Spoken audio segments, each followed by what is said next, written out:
This is Ethan. He possesses a successful career and a stable life, yet he is mentally paralyzed.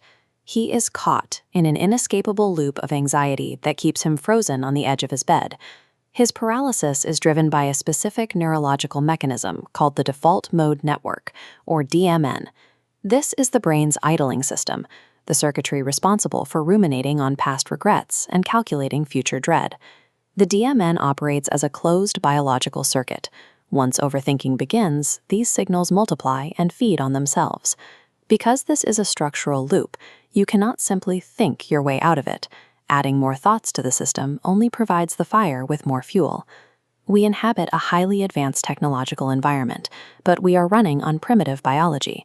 Our stress responses were evolved to outrun physical predators, leaving our systems ill-equipped to process the abstract, chronic deadlines of the modern world. Viewed through this lens, modern depression and anxiety are mechanical software glitches. The system is caught in an error loop that requires a physical interruption to reset. Most attempts to break this loop fail because they try to fight thoughts with more thoughts. We attempt to rationalize our fears, but the DMN simply absorbs that data and continues the cycle. To find a mechanical interrupt, we have to look toward Varanasi, India. This city is the epicenter of a science of the mind that predates modern clinical psychology by millennia. The practitioners of the Yatharth Geeta treat the ascetic monk as an ancient psychologist.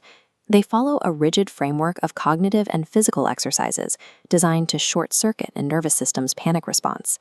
Long before functional MRI machines mapped our neural networks, these teachings codified a precise neurochemical protocol for ending mental loops. This ancient manuscript, the Yatharth Geeta, reveals that the epic war of Kurukshetra is a detailed manual for psychological warfare. The verses indicate that the conflict is internal rather than historical. The text uses the term kshetra to define the battlefield.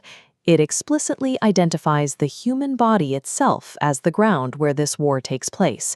The nervous system is the actual theater of combat.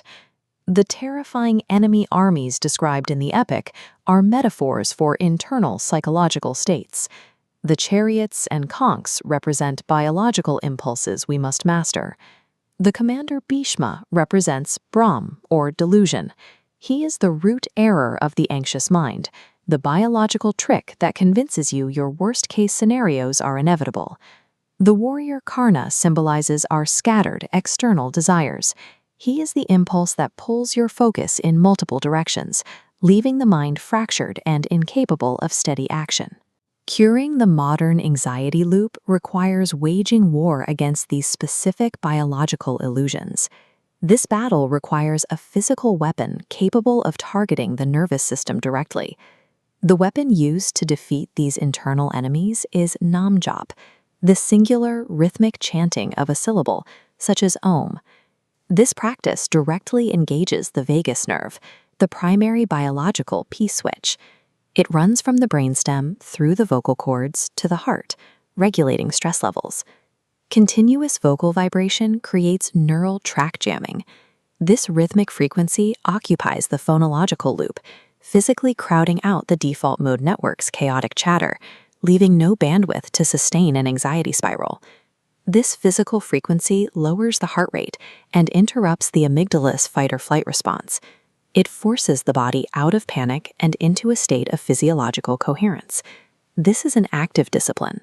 It requires intense focus to maintain that vibration against a panicked mind, turning the meditation into a physical intervention. Meditation and chanting serve as active biological hacks. By targeting the root feedback loops of the nervous system, these ancient techniques effectively dismantle the brain's capacity to sustain depression. The final safeguard for permanent change is Nishkam Karma Yoga. This is the practice of executing action without being obsessively attached to the end result. By severing the craving for a specific outcome, you prevent the anxiety loop from finding the raw material it needs to restart. Without the terror of failure or the greed for success, the DMN loses its foothold. This footage illustrates the reality of this frequency shift. Ethan exists in a high-pressure world, but moves through the chaos without absorbing its panic. Ethan's individual victory fulfills the promise of the Yatharth Geeta. The human mind, once a prison, can be permanently tamed through biological mastery. Sustainable peace arrives by turning inward. By hijacking your own biological frequencies, you can finally win the epic war happening inside your own mind.